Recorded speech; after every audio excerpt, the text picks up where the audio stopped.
Et de FM 98 de la bande FM, je ris, je suis en joie. Ça faisait je ne sais combien de semaines, les 2 mois de confinement, plus un peu plus pour nous en ce qui concerne les émissions de nuit. C'est un direct ce soir sur l'antenne d'IDFM. Si on compte le nombre de semaines, ça doit faire 8, 10, 11 semaines où il n'y a pas eu de direct en ce qui me concernait. Ce soir, on part vers la lumière. La lumière est 6 petits points au bout du chemin, avec un point d'exclamation sans fin 7e, avec Dominique Villaes, comme elle dit, V-I-2-L-A-E-S, qui vient de Lyon, pour reprendre un peu le flambeau de ses émissions Au-delà du miroir. Dominique Villaes, bonsoir. Bonsoir Joël. Merci d'être avec nous ce soir. Alors, vous êtes né en 53 dans le sud de la France, à l'âge de 31 ans. Ce fut à la suite d'un drame, comme c'est souvent le cas, que vous avez vécu, que s'est ouvert pour vous les portes de l'au-delà. Vous avez écrit un livre, il y en a un autre depuis qui est paru, mais là on va parler de celui-ci qui s'appelle La lumière est au bout du chemin. Éditeur. Non, c'est de l'auto-édition. Auto-édition, donc on est obligé de passer par vous. Oui, tout à fait. On vous retrouve comment ? Par mon mail, mon téléphone, je donnerai les indications si c'est nécessaire. D'accord. Alors, c'est un livre qui parle de l'au-delà, mais pas que ça, vraiment pas que ça. Votre parcours, ça n'a pas été un long fleuve tranquille. Dans votre récit d'une grande spontanéité, vous découvrirez, vous, lecteur, comment au fil d'une vie par ailleurs ordinaire, elle fut amenée à vivre des expériences extraordinaires, avec beaucoup d'humilité et de simplicité. C'est un livre qui parle de votre vie, ça démarre fort au départ avec le décès de votre maman. Oui, le suicide de ma maman. Suicide, oui, j'ai oublié que c'était un suicide. Vous dites pas comment elle s'est suicidée, je suis curieuse. Ça regarde personne. Oui, non, mais elle s'est suicidée avec des médicaments, hein, mais c'est surtout qu'on avait un lien très fort toutes les deux et on était en activité ensemble dans l'hôtellerie, mais maman, elle n'avait pas été heureuse et moi je l'étais énormément et mon bonheur, quelque part, la faisait souffrir. Et c'est sur moi qu'elle déversait cette souffrance. Alors, malheureusement. Alors vous allez la voir, puisqu'on vous appelle pour vous dire qu'elle est morte. Et là, il y a un petit papier qui est là. Qu'est-ce qu'il y a écrit sur ce papier ? Mon père sort d'une soupière en étain un message qu'elle avait laissé, parce qu'elle s'est suicidée dans un moment de colère. Et je pense que si elle n'était pas morte, elle aurait déchiré ce papier. Mais pour moi, c'était marqué « Mes dernières volontés sont que ma fille Dominique et mon mari ne suivent pas mon cercueil ». Et je l'ai vraiment vécu comme un rejet, mais comme un rejet j'en ai tiré une grande, grande culpabilité parce que je m'étais séparée de ma mère 6 mois avant, dans le travail, parce que je ne pouvais plus, quoi. Il fallait que je sauve ma vie. Et j'avais pris cette décision avec beaucoup de délicatesse. Bon, elle avait 60 ans, mon père 70, elle pouvait prendre sa retraite, il n'y avait pas de problème. On ne s'est pas fâchés, hein. Mais quand j'ai décidé de me séparer et que ça a été effectif, j'avais qu'une peur, c'est qu'il lui arrive quelque chose. Et effectivement, 6 mois après, c'est arrivé. C'était pas la première fois qu'elle tentait de se suicider. Non, c'était pas la première fois. Elle avait fait des appels au secours les uns après les autres. Et celui-là, il a été fatal. Alors donc, après, vous nous racontez votre vie avec votre mère, avec votre père, avec vos 2 sœurs, 2 frères. Oui, j'étais la dernière petite fille d'une famille de 5 où il y avait mes sœurs qui avaient 11 et 10 ans de plus que moi, mes frères qui étaient jumeaux qui en avaient 4. Et moi, j'étais la petite dernière. Quand maman est partie, j'ai appris qu'on ne me voulait pas, qu'elle avait essayé d'avorter, les sondes, les aiguilles à tricoter comme à l'époque. Mais moi, quand je suis née, j'étais très, très attachée à ma mère et je l'ai toujours été. Comme tous les enfants qui sont rejetés, d'ailleurs. Peut-être. Alors, vous nous racontez toute votre histoire dans l'hôtellerie. Hein. C'est une vie de couple. Aussi, avec votre mari, c'est une belle histoire d'amour, votre mari. Ah oui. Je l'avais rencontré à 13 ans. Nous nous sommes rencontrés, j'avais 13 ans, il en avait 18. Nos yeux se sont croisés et on ne s'est jamais plus quittés. Et moi, quand je l'ai vu, à l'âge de 13 ans, je savais que c'était l'homme que j'attendais. Et bon, quelque temps après, lui m'a dit que oui, quand il m'avait vu, pour lui, j'étais la femme de sa vie. Et il l'est toujours, il est à côté, il nous Ouais. écoute. Donc il est avec vous, mais bon, il est aussi avec vous lorsque vous travaillez dans le...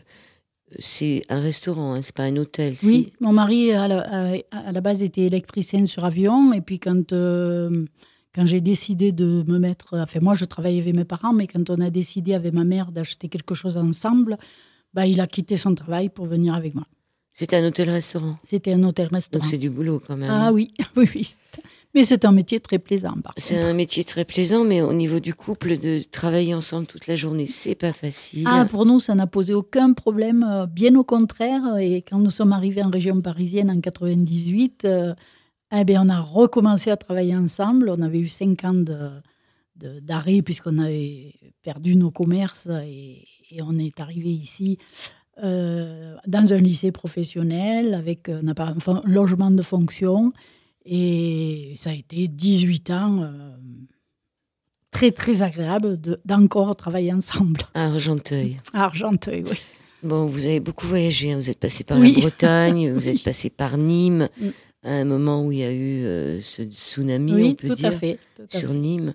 Alors, donc, vous êtes dans l'hôtellerie avec votre maman et votre papa. Il travaillait, lui, dans l'hôtellerie? Non, il nous aidait, mais mon père était très pénible. Hein. Alors, il ne faisait pas partie de la société parce qu'on préférait qu'il ne soit pas associé avec nous parce qu'au moins, on avait un peu de liberté. Il était vraiment très, très pénible. Ouais, et il y avait votre frère aussi qui était là. Ah, il y avait mon frère, il n'était pas pénible, mais il était assez feignasse. Ouais. Il n'était pas feignant. Il avait un mal de vivre épouvantable. Donc, il lui arrivait de boire, il lui arrivait de... Mais c'était mon frère. Il oubliait de se réveiller. Il oubliait de se réveiller. Beaucoup de monde. Oui. Donc, finalement, vous décidez de quitter votre maman. C'est-à-dire que quand maman est décédée... excusez-moi. Avant qu'elle décède, oui. Et vous partez faire un commerce de robes de mariée. Non. Quand maman est décédée, nous avions encore l'hôtel.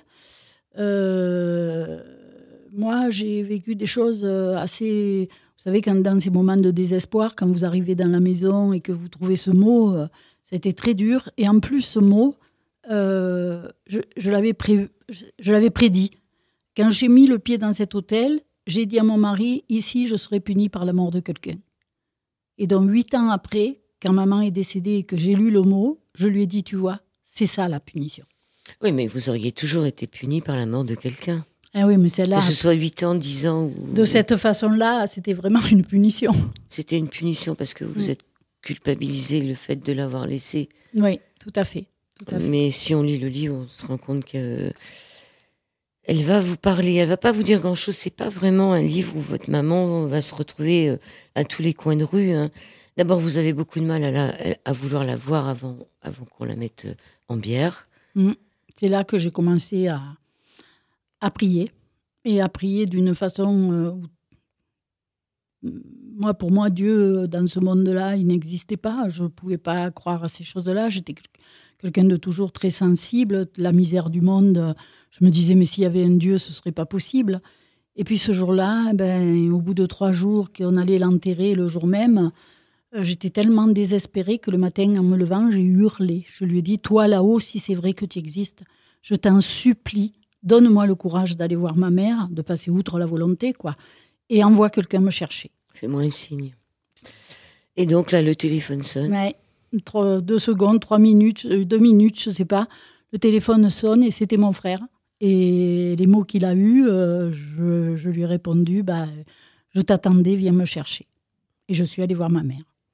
Et là, j'ai pu lui demander pardon, lui dire que c'était dommage qu'on n'ait pas su se parler parce qu'on s'aimait, que voilà. Et puis bon, il a passé quelques temps où j'allais à peu près bien. Et puis je suis retombée dans le trou.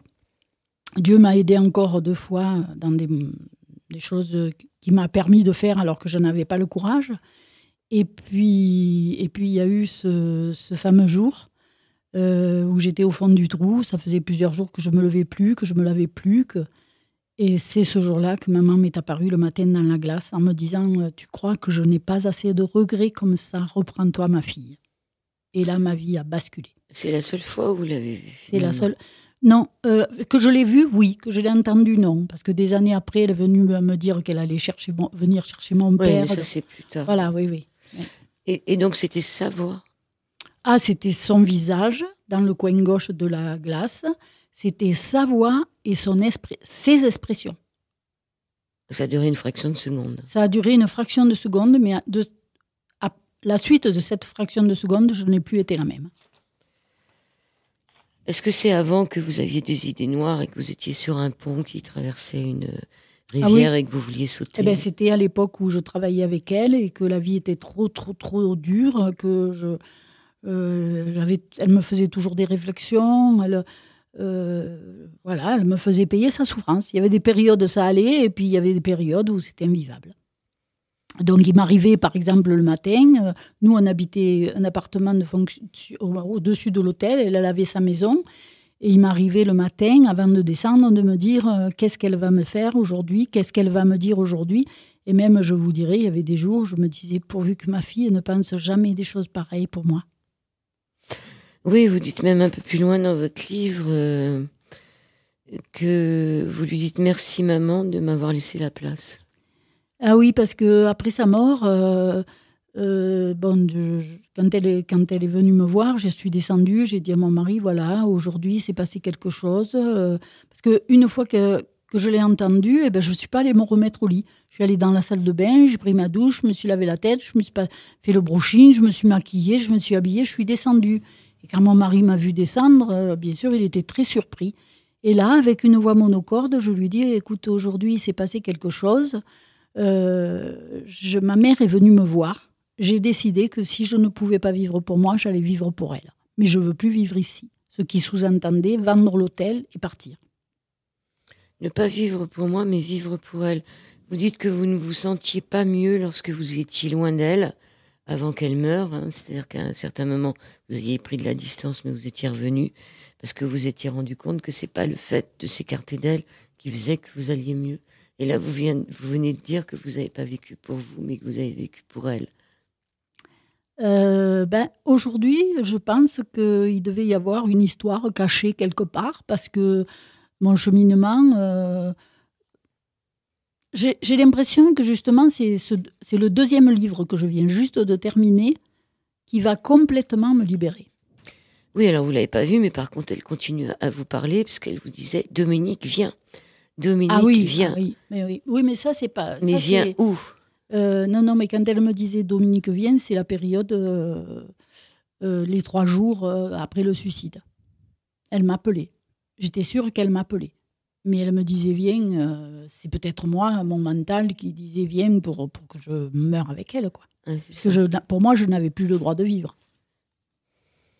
Alors, à quel moment vous avez eu vos histoires de médiumnité, de guérison qui sont apparues? Eh bien, justement, donc après cette étape, une fois qu'elle m'a eu parlé, on va dire de mois en mois, ma vie a changé. Elle est devenue tout autre. L'hôtel, on n'a même pas eu à mettre une annonce, avoir un agent immobilier. Des gens sont passés un dimanche après-midi, après le service. Ils nous ont demandé si on voulait vendre, et puis tout s'est imbriqué. Et moi, mon mari a passé un contrat avec eux pour 1 an, parce que moi, je voulais vraiment partir. J'ai pris un magasin de robes de mariée sur Avignon. Oui, alors que vous n'avez pas eu le droit à une robe de mariée. Oui, alors que j'avais été privée de la mienne. Hein. Je ne sais pas, je pense pas aujourd'hui, parce que bon, j'en sais un peu plus sur mon destin, mais oui, effectivement, j'ai vendu des robes de mariée, alors que moi, on me l'a refusé. Ouais. Vous avez eu un magasin et puis 2 magasins. Et puis un deuxième, oui. Ouais. Qui ont duré un certain nombre d'années. Oui, le premier, disons que bon, on s'est recyclé de l'hôtellerie à la robe de mariée. Aujourd'hui, je me dis qu'il fallait être un peu fou. Mais vous savez, il y a des choses, on croit on les choisit, mais on les choisit pas. Ça fait partie du chemin. Et si on est là, c'est parce qu'on ne doit pas être ailleurs. Combien de temps ça a duré? 3 ans au moins? Non, plus que ça. Avignon, on l'a pris en 86, de 86 à 93 ou quelque chose comme ça. Et Nîmes, on l'a pris en 88. Et à peu près pareil, on a plié les deux pratiquement en même temps. Oui, et ça a été des mariés qui n'avaient plus besoin de robes, quoi. On a acheté les magasins de robes de mariée, il y a eu 60% de baisse de mariage. C'est quand même fou. Donc les gens ne se marient plus. Ah ben, il paraît qu'ils se remarient, mais bon. Mais ils n'ont plus besoin de robes. Voilà. Alors, donc après, c'est quand même à ce moment-là que tout est arrivé, puisque vous avez des gens qui viennent vous voir à la boutique. Oui. Finalement, vous avez un petit coin dans la boutique où vous soignez les gens. Ça, c'est pas au démarrage d'Avignon, c'est au démarrage de Nîmes. Au démarrage d'Avignon, oui, il se passait des choses, mais ça a été toute une préparation intérieure sans que je... Et puis, c'est quand j'ai mis le pied à Nîmes, où là, ça a été... c'est 86 Avignon, 88 Nîmes. Il s'est passé très peu de temps entre les deux. Et là, il s'est passé plein de choses bizarres dans ces lieux. Et j'ai commencé à avoir une voix qui me parlait. Sur le coup, ça a commencé à me faire peur. Puis j'ai appelé un médecin qui sortait son pendule. Je me suis dit, si tu lui dis que tu entends une voix, lui, il ne va pas te dire que tu es folle. Et lui m'a envoyé chez une vieille dame à Nîmes qui était voyante, qui communiquait avec son fils. Celle-là m'a envoyé chez un prêtre qui était dans le Gers. Il était intéressant, ce prêtre. Hein. Et puis après ça, tout s'est développé, tout s'est déclenché. Je me suis retrouvée... D'abord, déjà, la première fois que je suis allée chez le prêtre, quand je suis revenue, peu de temps après, il y a eu la catastrophe de Nîmes et j'ai eu la prémonition exacte. Après, il y a eu le décès de mon neveu le jour de l'ouverture du magasin, quand même. Mon neveu m'a parlé. Enfin, il s'est passé des choses comme si le rideau s'ouvrait et que voilà, je savais que la mort n'existait pas, que les morts pouvaient nous parler, que je me suis retrouvée avec un don de guérison, mais alors incroyable. C'était quand même vraiment des miracles. Oui, c'était des miracles. Des miracles. Ça a duré combien de temps? Parce que après, quand on poursuit le livre, on s'aperçoit qu'il n'y a plus ces... Ça a duré, je ne sais plus, à vrai dire, 3-4 ans, en même temps que mon travail. Quoi. Après, on a perdu les magasins, liquidation judiciaire, on a tout perdu. Mais bon, j'avais cette foi en Dieu, puisque justement, pour l'anniversaire de la mort de mon neveu, je me suis retrouvée dans l'église, le premier anniversaire. Et puis je me suis mise à parler en disant « Père, que c'est triste que ta maison est vide ». Alors pourquoi j'ai dit ça aujourd'hui, je pourrais peut-être l'expliquer, mais... et là, il y a une énergie qui est descendue, qui m'a passé, qui est rentrée par ma tête, qui est arrivée jusqu'au plexus, le plexus qui s'est mis à retourner, et Dieu m'a répondu « Ne sois pas triste, toi tu sais que je suis là ». Et à partir de là, alors ça a été... Waouh, la foi qui a fait un bond en avant. Hein, et puis, La foi, mais moins de guérison, non? Est-ce que c'est vraiment quand vous étiez sur Nîmes et à Avignon que vous avez fait une guérison? Parce qu'après, vous êtes parti de cette région-là. Il y a eu l'histoire de la Bretagne. Non, oui, mais je suis partie en Bretagne. Alors, c'est quand j'ai décidé que je ne voulais pas m'installer vraiment en tant que guérisseuse. Parce que vous ne vouliez pas vous faire payer. Ça me gênait. Puis, l'histoire d'argent me gênait à cette époque. Et bon, j'avais des enfants, de l'argent, j'en avais besoin. Mais il y avait autre chose. Il me semblait qu'on ne pouvait pas m'avoir fait vivre tout ça, rencontrer Dieu là-haut. Mais je suis montée, bon, les gens font des NDE et tout. Moi, je suis montée carrément beaucoup plus haut, dans l'amour de Dieu, dans la lumière. Il m'a parlé, il m'a confié un message qui est de l'ordre d'une mission. Mais bon... C'était il y a des années, ça. Hein, donc, j'étais encore relativement jeune. Et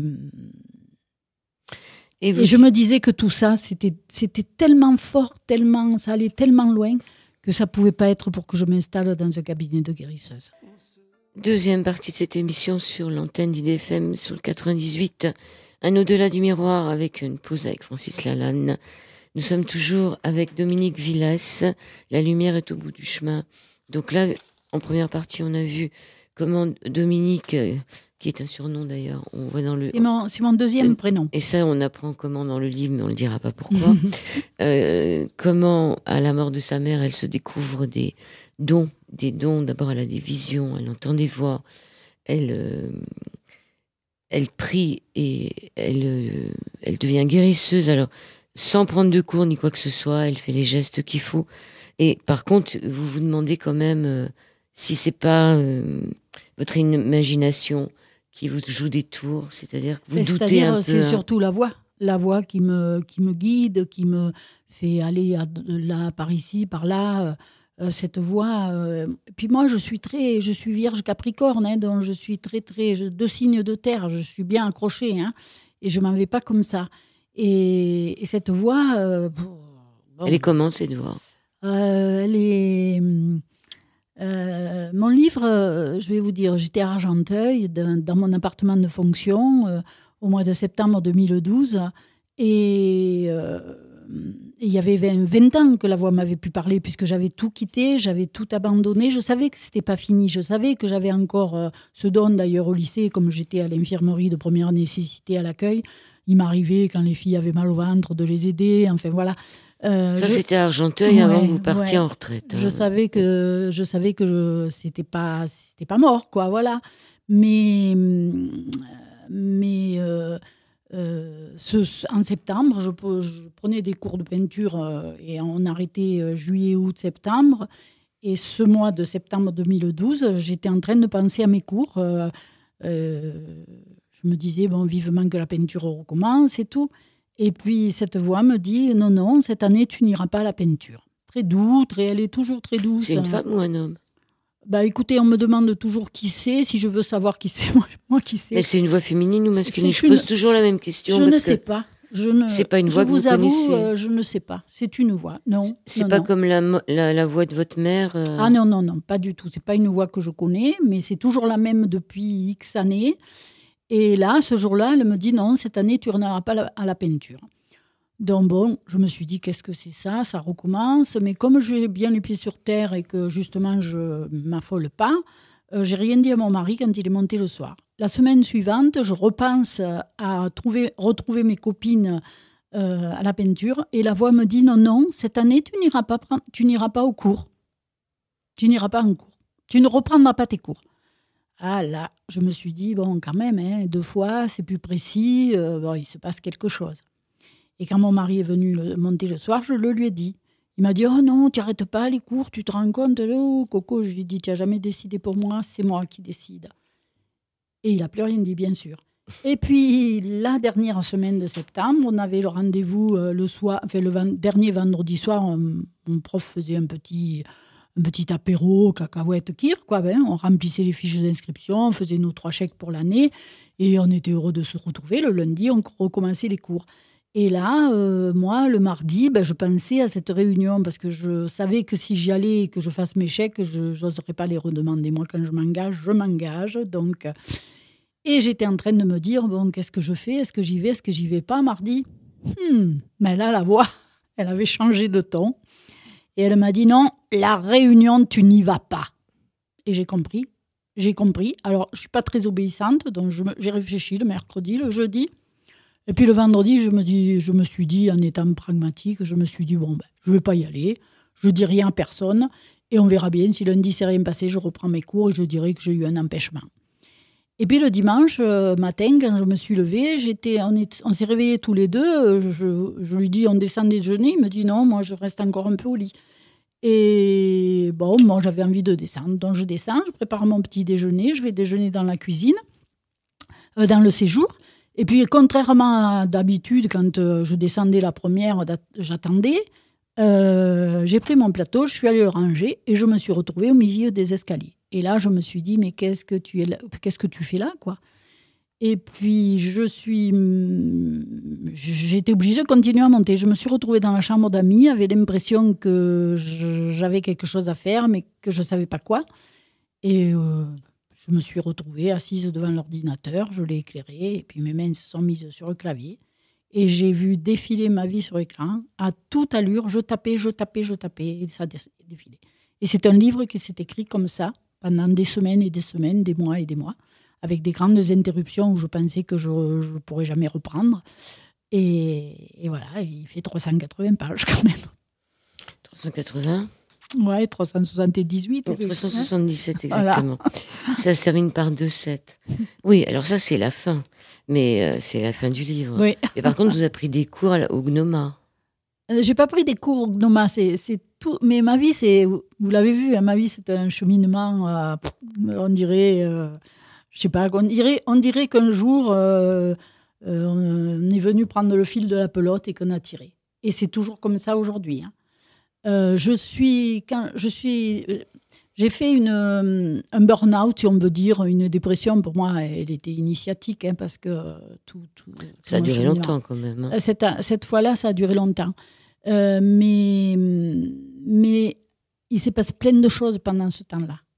Je suis arrivée chez le médecin, un auriculo qui était à Aulnay-sous-Bois, et je pleurais sur la chaise en lui disant « Mais vous voyez, de toute façon, ma vie, je fais rien de ma vie, et ce don, qu'est-ce que j'en fais ?» Je lui montrais mes mains, je lui disais « Ce don, qu'est-ce que j'en fais ?» Et j'ai l'impression que je ne fais pas ce que mon âme me demande de faire. Et lui me dit, écoutez, il me place les clous, puisque l'auriculo, il travaille dans les oreilles. Et puis pendant ce temps, il a cherché sur Internet, et quand j'étais face à lui et que je l'ai payé, il m'a dit, tenez, Madame Villascusa, vous devriez aller là, vous devriez les contacter, parce que je pense que ça pourrait vous permettre de... Et puis je me suis retrouvée au Gnoma, un week-end par mois. Et à peine j'avais démarré le Gnoma, que j'avais envie, je me disais, tu ne vas pas pouvoir retourner dans ce bureau, c'est pas possible, il faut que tu changes de vie, etc. Et puis je vois sur une revue conseillère conjugale. Et je dis à mon mari le soir quand il monte, c'est ça que je veux faire, c'est ça. Alors, pour attaquer une formation, quand vous avez presque 60 ans, que vous avez quitté l'école à 15 ans, que ça a été un souci... eh bien, un jour, avant de prendre ma décision, parce que c'était difficile, j'avais téléphoné je ne sais combien de fois au centre de formation, la dame m'a rassurée à chaque fois, mais vous savez, les formations pour adultes, c'est... Et le Gnoma, ça a duré quelques mois, c'était un week-end par mois, et puis le dernier week-end, figurez-vous qu'après le repas, je vais promener avec deux des collègues avec qui on était, dans le jardin qui est juste en face. Je ne sais même pas lequel c'est, je n'y étais jamais allée de ma vie. Et voilà qu'il y a des jeunes filles sur le bord dans l'herbe qui se relèvent. Elles se relèvent à deux, elles viennent près de moi. Il y en a une qui me met un micro sous la bouche et qui me dit « Madame, vous pouvez nous parler du mariage ?» Ah oui, c'est toujours ces histoires de robe de mariée, voilà. Conseillère conjugale. Alors, je lui dis, ah bon ? Je lui dis, mais qu'est-ce que vous voulez que je vous dise sur le mariage ? Et elles me disent, parlez-nous du mariage. Et je dis, vous savez, la première chose, je ne me rappelle que de ça. Vous savez, les filles, il ne faut jamais accepter ce que vous ne voulez pas. Et puis, je suis partie, pareil, dans un trip. Une m'a enregistré, l'autre m'a photographié. Quand ça a été terminé, merci beaucoup. Elles sont parties s'asseoir sur l'herbe. Et moi, avec mes deux collègues, on s'est remis à marcher. Et puis, on a marché dans un silence. Et quand on est arrivé au portail, le collègue a ouvert le portail, je leur ai dit, mais je ne suis pas folle, moi. Je me suis laissée interviewer et photographier dans un jardin. Par deux inconnus. Par deux inconnus, je n'ai même pas demandé pourquoi. Oh là là, je leur dis... Et eux, ils me disent, nous, on n'a pas osé te couper la parole, on voulait demander, mais tu ne te rends pas compte de la conférence que tu leur as fait. Non, je ne me souvenais pas du tout de ce que je leur avais dit. Et puis je leur dis, tant pis, si je passe à la télé, je ne me verrai pas. Et moi, je suis comme ça. Je vis les choses naturellement, les unes après les autres. Mais quand même, je devais donner ma réponse pour la formation. Et là, je me suis dit, mais ça, c'est un signe du ciel. Qui va se faire interviewer dans un jardin pour le mariage quand il est en attente de savoir s'il commence une formation de conseillère conjugale? Alors, vous l'avez fini, cette formation? Non. J'ai fait 3 modules. Ah, mais vous avez bien travaillé quand même. Ah, j'ai très bien travaillé. J'ai été encouragée. J'étais encouragée par ma directrice, j'étais encouragée par mon fils, j'étais encouragée, ouais. Mais j'ai bien travaillé, oui. J'ai la première note, j'attendais ça comme un gamin qui attend les résultats de son examen. J'ai eu quand même 15-40, je crois. Psychanalyse, quand même. Ça a été dur. Hein. Mais je me suis éclatée, par contre. Je me suis vraiment éclatée. On va revenir sur ce que vous disiez tout à l'heure. À un moment, vous demandiez à votre auriculothérapeute pourquoi, avec les noms que vous avez, vous ne les utilisiez pas. Je savais pas. Enfin, disons que je pense que cette dépression, il y avait peut-être une part de refus inconscient d'être moi-même, quand même, puisque tout arrive après le livre. Hein. Le livre, il s'est écrit pendant ce temps d'arrêt. Ouais, le livre, il est récent. 2012. 2012, ça fait quand même 8 ans. Ouais, mais j'ai été arrêtée en 2006. Oui, on vous a même donné une... Ah oui, on m'a mis en invalidité 2e catégorie. Et ça, vous vouliez pas? Oh malheur, je me suis sentie mise à la poubelle. Mais après, j'ai compris que tout le cheminement... Aujourd'hui, je sais que c'était le cheminement normal que je devais avoir. Une invalidité pour des problèmes de dépression? Oui, tout à fait. Je ne pensais pas qu'on pouvait être en invalidité pour ça. Ouais, on revient sur la thérapie. Donc là, il y a tout un tas d'exemples des gens que vous avez soignés, des choses assez fabuleuses. Il y a vraiment des miracles. Ah oui. C'est pour ça que remettre une astragale en place. Oui. L'astragale en place, faire redresser une scoliose d'une petite fille qui était déjà dans un corset la nuit et qu'on allait mettre dans la journée. Et en quelques séances, la scoliose s'est redressée. Malheureusement. C'est ça tout le problème des guérisseurs, c'est que ce qu'on veut et ce qu'on demande, des fois ça dure pas. À cause de la famille, à cause des parents qui quelque part... je dis pas qu'ils sont contents d'avoir des gosses malades, mais ça les arrange peut-être quelquefois aussi, qu'ils ne guérissent pas. Je pense que je le traite mieux dans mon 2e livre. Je pense que tous ces gens que j'ai soignés, moi, à chaque cas, j'ai compris quelque chose. Et dans ce cas-là, de cette petite fille de 10 ans qui était magnifique, sa maman était infirmière et le papa était ingénieur dans les produits chimiques. Et cette femme m'a menée la gamine au magasin, parce que j'avais vendu une robe de mariée dans la famille, et le père n'a jamais voulu croire. Radio à l'appui, la scoliose s'était redressée, mais j'étais un charlatan, et puis un beau jour, il a empêché sa femme de venir, et figurez-vous que quand j'ai rencontré la personne à qui j'avais vendu la robe de mariée, on m'a dit que la petite était dans le corset, nuit et jour. Le travail qui avait été fait a été défait. Parce que la scoliose, c'est aussi un problème entre le haut et le bas, la droite et la gauche. On ne pousse pas, c'est comme une fleur qui pousserait un peu déformée. Donc voilà, le père n'était pas là. Donc toute l'importance de le père a rejeté, parents... il a rejeté, il me traitait de charlatan alors que je ne prenais pas un sou. Il a même, il n'a même pas, parce que c'est pas besoin de croire, on n'a pas besoin de croire, mais c'est accepter que les choses se soient passées, quoi. Ah oui, puis même au niveau des radios, je veux dire, le professeur ne comprenait pas ce qui se passait. Voilà, au niveau des radios, c'est... Il y a eu un autre enfant aussi avec qui ça s'est mal passé. C'est-à-dire un petit garçon qui louchait quand même. On me mène un petit garçon qui louchait, mais je ne savais même pas à cette époque, je faisais des trucs. Il était dans la poussette, dehors du magasin. C'est sa grand-mère qui me le mène. Je me baisse à côté de la poussette, je vois un fil doré qui est relié au ciel. Et je reste là et je sentais que l'énergie passait au travers de moi. Parce que quand je soigne, je reçois l'énergie de la tête jusqu'aux pieds. Et bon, après, je dis à la grand-mère, voilà, je rentre, j'avais des clientes, et elle n'a pas compris. Elle n'a pas compris que j'avais soigné. Et le lendemain, elle m'appelle en me disant, mais qu'est-ce que vous avez fait, Madame Villès, qu'est-ce que vous avez fait à mon petit-fils hier? Oh là là, je lui ai dit, mon Dieu, mais que je suis bête, je ne vous l'ai pas dit. Quand je lui parlais, que j'étais accroupie à côté de lui, ça passait quand même. Alors c'est pour ça que je ne vous ai pas fait rentrer, pour pas que l'effrayer et tout. Et là, elle m'a dit, mais vous savez, aujourd'hui, il ne louche plus. Les yeux s'étaient redressés. Et parce que elle me l'avait mené parce qu'elle avait entendu parler de moi et que les parents voulaient le faire opérer. Eh bien, malgré ça, il faut que les parents prennent conscience. Donc j'ai dit, il faudrait que votre fille vienne la prochaine fois, quoi, enfin. Et ils n'ont pas voulu. Ils n'ont pas voulu. Et ils n'ont pas voulu qu'elle me le ramène. Et bien, quelques temps après, ils relouchaient. Donc, ils l'ont fait opérer. Oui, puis il y a quelquefois des parents qui amènent des enfants pour se faire soigner, mais s'ils voient que le gamin il réagit au traitement, ils les ramènent pas une deuxième fois. Voilà. Donc, c'est quand même un peu éprouvant pour la personne qui guérit. C'est-à-dire que, oui, et puis aujourd'hui, même aujourd'hui... Qui guérit, qui soigne, parce que le but, c'est pas de guérir. C'est d'être au soin. C'est-à-dire que vous, votre but, c'était même pas de guérir, c'était de passer moi, une sorte d'énergie. Vous demandiez rien. Je sais très bien que je suis un canal. Hein. Après, ça soigne ou ça soigne pas. Mais vous faites rien. Ce que vous expliquez dans votre livre, c'est que vous n'avez pas un protocole. Non. Vous ne faites pas parler les gens. Aujourd'hui, oui. Hein. Maintenant, oui.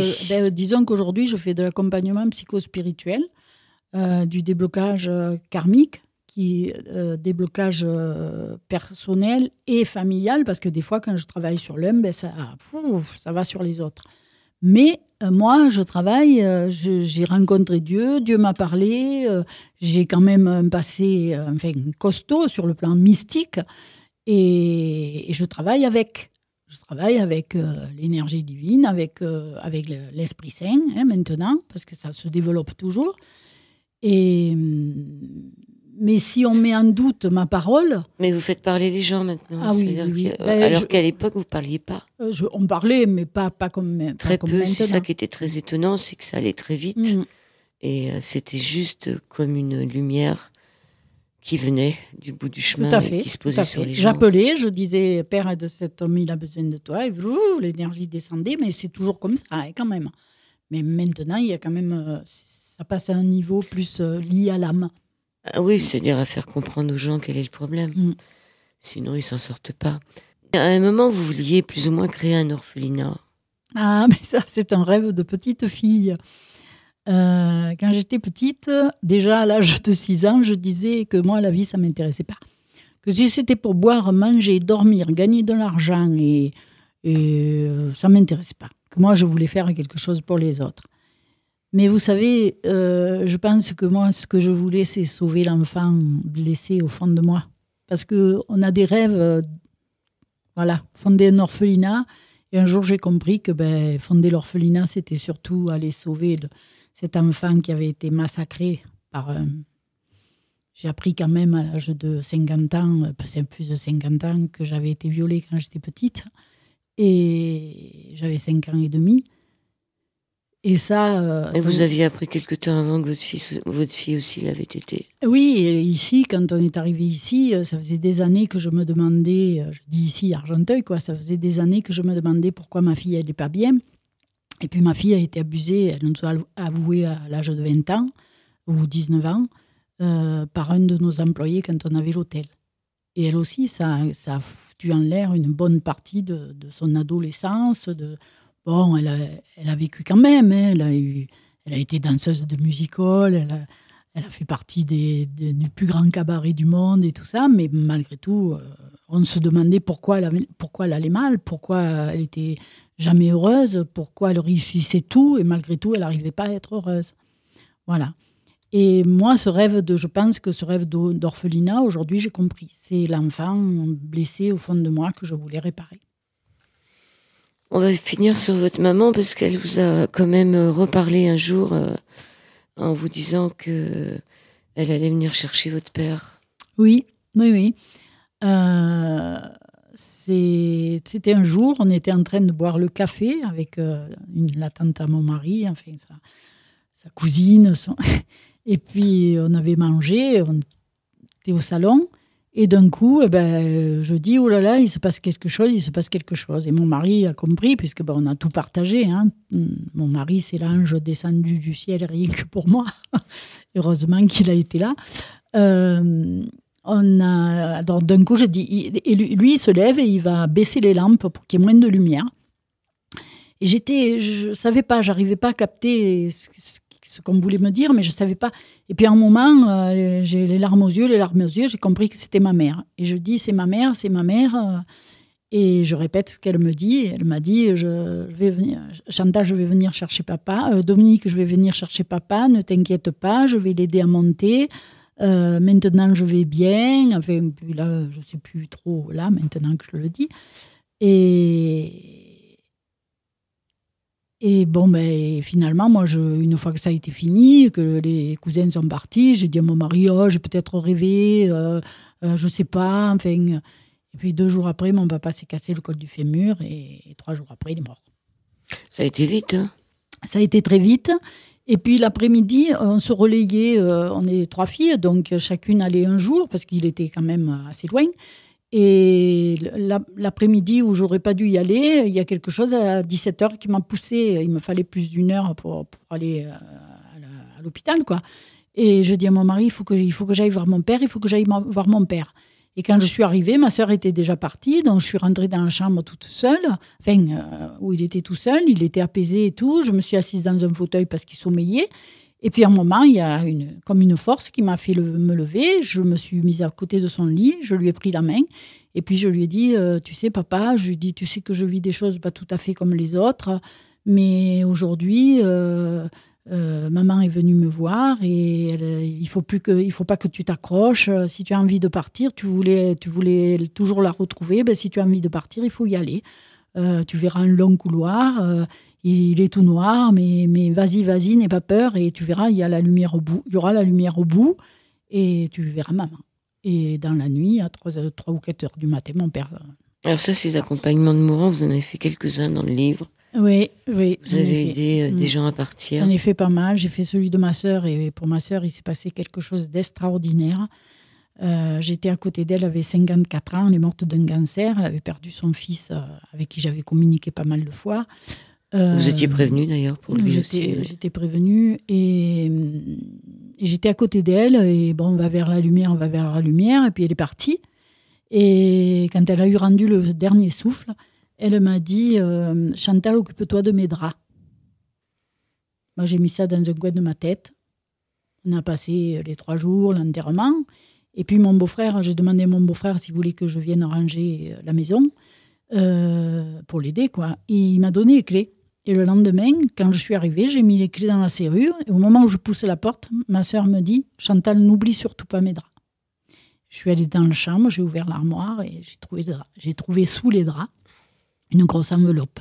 Qui vous a donné les solutions que vous attendiez depuis la nuit des temps. Oui, qui m'a permis de trouver une lettre qu'on m'avait cachée, une lettre de maman qu'elle avait faite juste avant de mourir et où elle disait que c'était mon père qui lui avait caché la vie et que c'était pas moi. Oui, et puis où elle parlait de l'avortement aussi, où elle voulait pas de vous. Non, ça c'est une tante. C'est une autre histoire. C'est une tante qui me l'a dit peu de temps après, quand je pleurais, où je lui disais mais pourquoi elle me voulait pas, pourquoi elle a laissé ce mot, pourquoi elle est partie comme ça. Et ma tante m'a dit ah mais tu sais ta mère elle a beaucoup souffert et puis tu sais ta mère elle te voulait pas 5e enfant. C'est toujours plaisir à entendre. Ben, ça se comprend parce que bon à cette époque vous savez elle avait quand même des grands enfants et moi j'arrivais la 5e. Aujourd'hui. Têtu comme vous êtes. Alors vous êtes arrivé, vous êtes là, vous êtes parmi nous et vous y restez malgré le fait que vous avez quand même fait une super grosse dépression en fin de livre. On vous demande aussi d'aller plus ou moins exorciser une maison, donc d'être confronté au malin, au mal. Oui. Et là, c'était à Avignon, c'était pas loin du magasin, c'était une dame à qui j'avais vendu des robes de mariée. Et elle me demande, elle me parle des problèmes qu'elle avait. Elle était très fatiguée, elle sentait une présence dans sa maison. Et moi, je lui dis, moi, je vais venir. Hein. Et seulement, elle habitait dans une petite rue à Avignon. Et je dis à mon mari, tu voudrais pas m'accompagner quand même? Alors il me dit, pourquoi? Tu as peur? Tu vas enlever tu vas nettoyer les démons et puis tu as peur des gens qui sont dans la rue? Et je lui dis non, oui, je lui dis oui. Et puis je suis allée nettoyer cette maison. Et c'est marrant parce que, bon, moi, comme j'ai rien appris, comme j'ai fait un signe de croix dans chaque pièce, j'ai béni et tout. Et à un moment, je suis arrivée dans la cuisine et j'ai vu 3 petites flamèches blanches. Et je leur ai dit, écoutez, vous n'avez rien à faire là. Pourquoi vous ennuyez cette famille? Il faut partir. Et brouf, elles sont passées à travers la vitre. Et la dame, elle a tout récupéré. Elle n'a jamais plus été fatiguée. Vous en avez fait d'autres, des exorcismes, non? Pas des maisons hantées? Non, oui, j'ai déjà fait, mais je ne saurais pas exactement. C'est pas trop votre truc. Alors maintenant, vous êtes dans Lyon. C'est très varié. À l'époque, c'était très varié.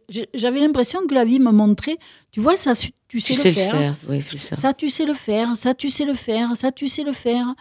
Communiquer, bon, avec les personnes décédées, je veux dire. Mais c'était un échantillonnage. Et c'est là que je me disais, bon, si cette rencontre avec Dieu se retourne dans une vie antérieure aussi, où j'ai les correspondances avec ma vie, c'est étonnant, quoi, cette vie mystique. Et donc, tout ça me paraissait énorme, simplement pour se mettre dans un cabinet de guérisseuse. C'est pour ça que je ne voulais pas. Et puis là, aujourd'hui, depuis la sortie du livre, tout recommence. Oui, mais là, entre le fait de se mettre dans un cabinet de guérisseuse, il n'y a plus de personnes qui ont eu besoin de vous. C'est-à-dire que dans la mesure où vous avez dit non, il n'y a plus de demandes. Mais je suis partie. La vie m'a entraînée ailleurs. Oui, mais les demandes, elles auraient pu vous arriver d'ailleurs. Non, tout s'est arrêté. Ouais. Non, dans la mesure où j'ai dit non, je pense que peut-être le ciel a fermé la porte. Voilà. Il n'y a plus, il n'y a plus rien eu. Et la fois où vous avez recommencé, c'était des années après. Comment ça s'est passé? Est-ce que vous... Alors, avant de recommencer, entre-temps, il y a eu des petites choses. Il y a eu aussi, un jour, je me suis retrouvée à Montpellier, chez une amie qui avait perdu un fils. Le poste éclairé se mettait en route tous les jours à 11h.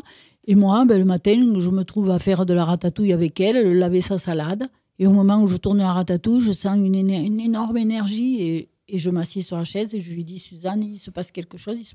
Et puis son fils est venu parler à travers moi. Alors qu'on s'est retrouvés ensemble des quantités de fois toutes les deux. Ce jour-là, à 11h, à l'heure où le poste, depuis quelque temps, faisait que s'éclairait à 11h. Mais c'est pas vous qui l'avez appelé, c'est eux qui viennent. Ah, moi, j'appelle pas. Alors, comment vous pouvez penser que... Ça a duré combien de temps entre le moment où vous avez arrêté sur le sud de la France? 20 ans. 20 ans, c'est ça qui est étonnant. 20 ans, oui, mais vous savez, je pense que cette fameuse dépression à Argenteuil, elle m'a permis de me libérer. De me libérer de remettre tout en place, de me donner une force incroyable, parce que bon, j'ai quand même... je vis avec Dieu, quand même. Je suis une authentique, une rigolote, enfin voilà. Mais j'ai une foi d'enfer. Et je pense que c'est le livre qui a fait tout redémarrer. C'était peut-être oser me placer, oser me positionner.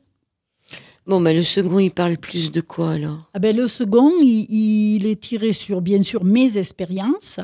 Les nouvelles? Et il parle, oui, aussi des nouvelles. Et il parle du cheminement de l'âme, de la foi, de Dieu. Parce que, bon, Dieu, aujourd'hui, c'est pas la mode, mais on parle d'énergie, on parle de lumière, on parle de ci, mais moi, le Père hors du commun, j'en ai jamais entendu parler. J'entends personne dire qu'il appelle père. Bon, moi... Père-mère. Voilà, moi, c'est mon chemin. Et je pense qu'aujourd'hui, j'ai l'impression que ce que la vie me demande, c'est d'accompagner les gens pour évoluer... spirituellement. S'ouvrir, voilà. Alors, on vous trouve comment? On tape Dominique Villaes, V-I-2-L-A-E-S. On tombe sur le livre La lumière est au bout du chemin. Je sais pas parce que je suis pas du tout couverte. Si, j'ai au moins trouvé la couverture sur Google. Vous l'avez trouvé, d'accord. Voilà, donc je pense qu'on peut vous remonter. Voilà, mon mail, c'est dominique.villaes@orange.fr. Je suis sur Facebook aussi. Dominique Villaes, voilà. V-I-2-L-A-E-S, sur Facebook. Le livre est sur Facebook. Vous l'avez mis sur votre page? Oui, il est sur ma page. On peut le trouver. Moi, je ne sais pas trop manipuler toutes ces choses. La lumière est au bout du chemin. Voilà. Et pour ceux qui seraient dans Lyon et qui voudraient venir vous voir, vous avez un téléphone? Oui, 06 78 30 05 44. 06 78 30 05 44. Voilà. Voilà, donc vous l'appelez. peut-être pas maintenant, hein, parce qu'elle est en émission. Et donc, vous faites aussi du travail à distance? Oui, mais oui. Je fais beaucoup de choses aussi pour les effets secondaires de la chimio, des rayons. Là, j'ai eu des cas assez intéressants là, depuis quelque temps. Tout se met en route tranquillement. Je le reçois chez moi, à côté de la cheminée. Voilà. Tout est naturel pour moi. Il n'y a pas de... Et là, vous êtes revenu du côté de là où vous aviez habité pendant des années. C'est quand même Madame Bernard, hein, qui vous a un peu aussi... C'était un peu comme votre mère, Madame Bernard. Il fallait que vous lui teniez tête. Madame... Ah oui, oui, oui, oui. Oh Madame là là. Bernard. Ah oui, mais c'est une grande amie maintenant. Elle vient à la maison. Non, non, on a partagé des choses extraordinaires. Et c'est elle qui me poussait à écrire. Elle me disait, mais il faut raconter votre vie, mais vous vous rendez compte ce que vous pouvez apporter aux gens, mais c'est cette cheminement spirituel que vous avez eu, mais c'est incroyable. Et voilà. En tous les cas, merci Dominique Villès. Merci à vous. Et la lumière est au bout du chemin. Mais l'important, c'est de faire le chemin. Et comme oui. dirait l'autre, c'est Et pas d'être arrivé, et il est c'est dur. d'être sur le chemin. Comme dirait l'autre. Je vous remercie beaucoup. Merci. Rentrez bien dans Lyon et à très bientôt. Merci.